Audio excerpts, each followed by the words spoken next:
Big boss Malayalam season 7 ലൈവിൽ അങ്ങനെ കണ്ടസ്റ്റൻസിൻ്റെ grooming സെക്ഷനൊക്കെ കഴിഞ്ഞിട്ടുണ്ട്. അങ്ങനെ എല്ലാവരും സുന്ദരന്മാരും സുന്ദരിയൊക്കെ ആയിട്ട് വന്നിട്ടുണ്ട്. ഇനിയിപ്പോൾ ഫിനാലേക്കുള്ള കാത്തിരിപ്പാണ്. അപ്പോൾ അക്ബറൊക്കെ പുതിയ ഹെയർ സ്റ്റൈലൊക്കെ കിട്ടിയെന്ന് പറഞ്ഞിട്ട് ഭയങ്കര ഹാപ്പി ആയിട്ടാണുള്ളത്.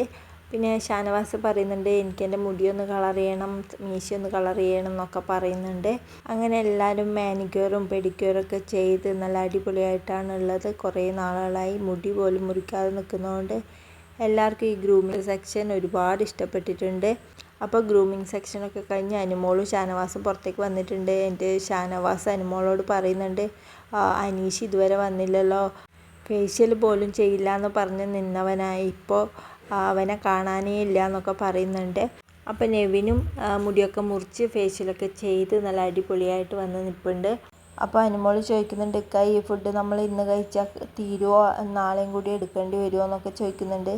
അപ്പോൾ ഷാനവാസ് വേണ്ട, നാളത്തേക്ക് നമുക്ക് വേറെ ഫുഡ് തരുമായിരിക്കും എന്ന് പറയുന്നുണ്ട്. അത് കഴിഞ്ഞിട്ട് ഷാനവാസ് പറയുന്നുണ്ട് നമുക്ക് ഇന്ന് കഴിക്കാൻ പറ്റുന്നത്ര കഴിക്കാം, ബാക്കി നമുക്ക് പാത്രമൊക്കെ എന്നിട്ട് കഴുകി വെക്കാമെന്നൊക്കെ പറയുന്നുണ്ട്. അപ്പോൾ അനുമോൾ പറയുന്നുണ്ട് ഈ പാത്രങ്ങളൊക്കെ കഴുകി വെച്ച് തുണിയൊക്കെ കഴുകി വെച്ചാൽ പിന്നെ നമുക്ക് മാനിക്യൂറിൻ്റെയും പെഡിക്യൂറിൻ്റെയും ഒന്നും ആവശ്യമില്ല എന്ന് പറയുന്നുണ്ട്. അപ്പോൾ ഷാനവാസ് ചിരിച്ചുകൊണ്ട് അതന്നെയാണ് നല്ലതെന്ന് പറയുന്നുണ്ട്. അപ്പോൾ പെട്ടെന്ന് ഗ്രൂമിങ് സെക്ഷൻ തുടങ്ങിയതുകൊണ്ട് അവരാരും ഭക്ഷണം കഴിച്ചിട്ടുണ്ടായിരുന്നില്ല. അപ്പോൾ അവരെല്ലാവരും വന്നു കഴിഞ്ഞ് എല്ലാവരും ചുറ്റും കൂടിയിരുന്ന് ഭക്ഷണമൊക്കെ കഴിക്കുന്നുണ്ട്.